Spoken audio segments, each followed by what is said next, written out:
Beh, direi una gran bella occasione, Sindaco. Un grandissimo evento atteso credo da tutta la cittadinanza ma anche da un territorio più ampio.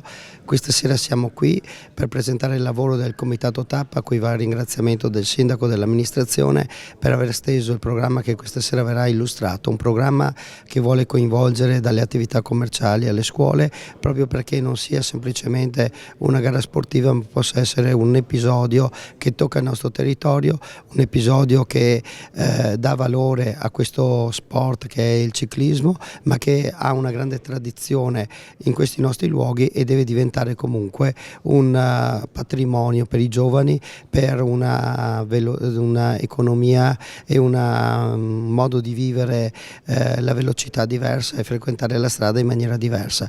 Quindi il lavoro di tutti gli atleti che porteranno la loro esperienza, che porteranno il loro background, da una parte per appassionare i giovani, dall'altra proprio per educare a come si va in bicicletta sulle strade, quindi sulla sicurezza stradale. Un grazie a tutti, un grazie a tutte le entità, Regione, Provincia, Stato e tutte le realtà locali che ci hanno permesso e ci stanno sostenendo in questa grande iniziativa. Sindaco, la Marca Trevigiana ha ospitato diverse volte tappe sia di partenza che di arrivo. Per Pieve di Soligo cosa significa? Beh, per noi è la prima volta un arrivo di tappa, una prima volta in un paese che comunque ospita da sempre l'Internazionale di Solighetto, ha recentemente ospitato un mondiale di gravel, ha capito quanto importante è oggi vivere il territorio in maniera lenta attraverso questo sport. Quindi il nostro impegno è quello di sostenere queste iniziative, di sostenere questi eventi che al di là proprio dello sport in sé che